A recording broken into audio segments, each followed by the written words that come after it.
The smell of pine and damp earth was a constant companion in the Northwood wilderness, woven into the very fabric of my uniform. I was new, fresh out of the academy, brimming with the kind of unearned confidence only a 30-year-old with a shiny new badge could possess. My name is Alex Thorne, and I was assigned to Ranger Station 7, deep in the heart of what locals called the Whispering Woods. It was a vast, ancient place, beautiful beyond measure, with towering redwoods that scraped the sky and a primal silence that swallowed sound whole. But there was a peculiar quietude among the veteran rangers, too.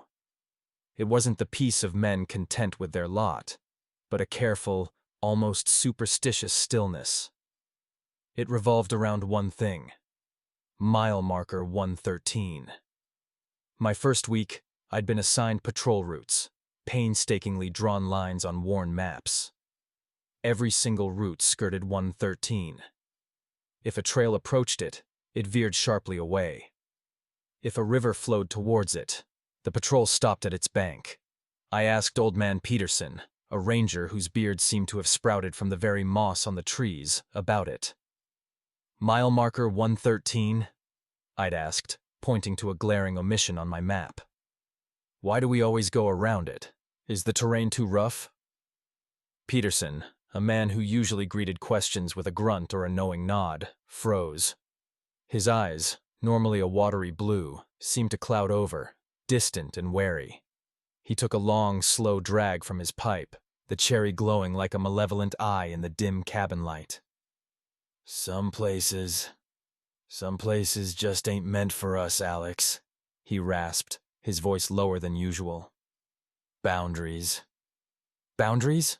I pressed, refusing to let it go. Are there old land claims? A dangerous animal den? What is it? He just shook his head, looking more tired than I'd ever seen him. You'll learn, boy. Or you won't. Either way, you stay clear of 113. Others were even less forthcoming. Miller, a wiry woman who could track a deer through a hurricane, just gave me a tight, humorless smile when I brought it up.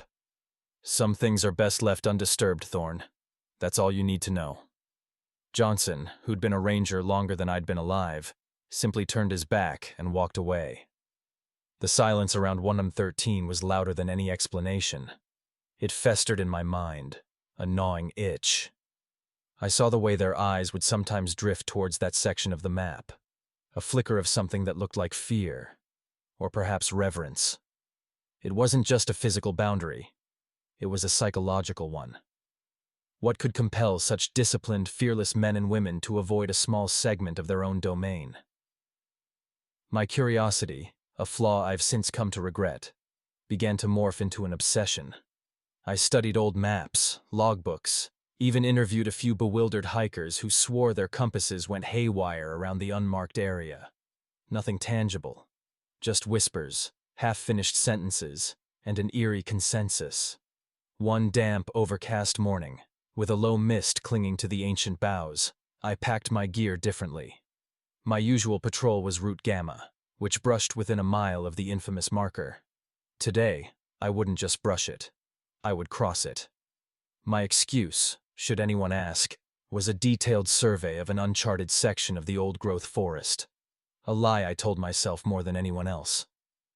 The air grew progressively colder as I hiked deeper, the sunlight struggling to penetrate the ever-thickening canopy. The forest felt different here. Not just wilder, but older, heavier. The trees grew in strange, contorted ways, their branches reaching like skeletal fingers, twisted into impossible angles. The silence, which had always been profound in the Northwood, became absolute. No bird song, no rustle of squirrels, not even the buzz of insects. It was a silence that pressed in on my ears, making them ring. Then I saw it. Mile marker 113. It wasn't grand, just a rusted metal post, half swallowed by moss and lichen, barely visible amidst the undergrowth. A faint, almost imperceptible tremor ran through the ground beneath my boots as I approached. It felt like I was standing on the precipice of something vast and ancient. A shiver, not from the cold, traced its way down my spine. Taking a deep breath, I stepped over the imaginary line, past the post. The change was immediate and profound. The air grew heavier, colder, laden with a scent I couldn't place, like wet earth mixed with something metallic, something vaguely fungoid. The twisted trees seemed to press closer, their gnarled trunks like watchful eyes. The ground beneath my feet felt softer, spongier, as if I were walking on a centuries-old mattress of decaying leaves. Even the quality of the light changed, becoming a perpetual twilight, regardless of the time of day. My compass spun erratically, the needle dancing like a drunken dervish before settling on a random, unhelpful direction. My GPS signal died. I was truly, utterly cut off. A wave of unease crashed over me, but my stupid, stubborn curiosity pushed me forward. I pushed deeper, calling out my standard, "Ranger!" every few minutes, just to break the suffocating silence. The sound of my own voice was swallowed, absorbed by the oppressive stillness, sounding thin and reedy. Then I heard it. A faint whisper, carried on a breeze that wasn't there. It sounded like a breath, a sigh, or perhaps a long, drawn-out exhalation. My blood ran cold. I spun around, weapon drawn, but saw nothing but the contorted ancient trees. The path, if it could even be called that, began to disappear. The trees grew so densely that moving forward required pushing through thickets of thorny bushes and clambering over massive moss-covered roots that snaked across the forest floor like petrified serpents. I kept checking my watch, but time seemed to lose all meaning here. Moments stretched into hours, and hours felt like days. I stumbled upon an old ranger cabin, marked on no map I had ever seen. It was a ruin, completely consumed by the forest. Vines crawled through shattered windows, and the roof had collapsed inward, exposing rotting beams to the perpetual gloom. But what truly stopped me cold was the door, wrenched from its hinges and lying face down in the mud. On its inner surface, scrawled in what looked like frantic, desperate strokes, were words. "It isn't stone. It breathes." And then, underneath, repeated over and over, until the wood was scarred. "Run. Run. Run."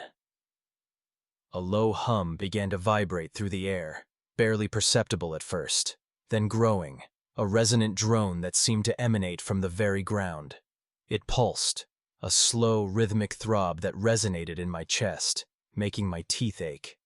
The whisper returned, clearer now, a cacophony of voices, overlapping, indistinct, like a crowd murmuring just beyond the veil of perception. I couldn't make out words, but the intent was clear.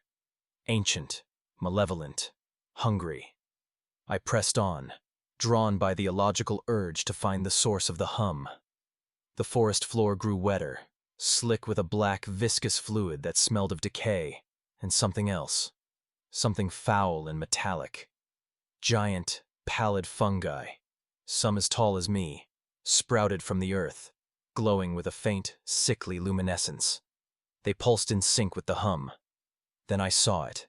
Not a clearing, but a break in the trees, a space where the canopy seemed to have been violently torn open, though no light pierced through. In the center, a monumental structure, utterly alien, rose from the earth. It wasn't built. It grew. It was organic, yet simultaneously crystalline, like black obsidian that had been extruded from the ground in impossible, non-Euclidean angles. It pulsed, a dark, rhythmic beat that matched the hum in the air. I could see veins, like dark rivers, running beneath its surface, and within those veins, something moved, something vast and slow. The whispers intensified, swirling around me, entering my mind. I heard my name, distorted, drawn out, followed by a sound like tearing flesh. My ears began to bleed. My vision swam. The air grew impossibly cold, then searingly hot, as if the very atoms around me were tearing themselves apart. And then I saw the face. Not a face in the human sense, but a rupture in the crystalline structure, a void that somehow conveyed immense age and infinite hunger. It wasn't looking at me with eyes. It was looking through me, at something far beyond my comprehension. yet it knew I was there. A formless dread, the true cold of the void, washed over me. It was not a creature of flesh and bone, but of time and forgotten space, a living, breathing concept of cosmic horror. Panic, cold and sharp, finally superseded the morbid curiosity. I turned and ran. I ran like my life depended on it, because it did. The forest became a nightmare maze, the trees reaching for me, the ground trying to trip me, the whispers screaming in my head. I didn't know which way was out. The black fluid on the ground seemed to stretch and reform, attempting to ensnare my boots. I could hear a sound, a slithering, grinding noise, coming from behind me, slowly gaining. It wasn't chasing me with speed, but with relentless, inevitable purpose. I ran until my lungs burned and my legs screamed, crashing through undergrowth, my skin tearing on thorns, my uniform shredded. I didn't navigate. I simply plunged forward, driven by a primal terror that eclipsed thought. At some point, the ground beneath me solidified, the air grew lighter, and the suffocating hum receded, replaced by the faint familiar whisper of wind through normal pine needles. I stumbled, fell, and crawled over the rusted post of mile marker 113. The change was instantaneous. The oppressive weight lifted, the air cleared, smelling of crisp pine and earth, no metallic tang. The silence was now the familiar, comforting silence of a deep forest, not the chilling void. I collapsed, retching, my body shaking uncontrollably. My ears rang, but the whispers were gone. I lay there, gasping for breath, for what felt like hours, just letting the real world seep back into me. When I finally dragged myself back to the ranger station, caked in mud, blood, and the black, viscous residue, my uniform torn beyond repair, Miller and Johnson were waiting. Peterson sat in his usual chair, pipe clenched between his teeth. No one asked what happened. No one said a word. They just looked at me, their eyes filled with a shared, silent understanding, the kind that comes from knowing the unspeakable. They saw the fear in my eyes, the way my hands trembled, the haunted, empty look that now mirrored their own. I never spoke of what I saw.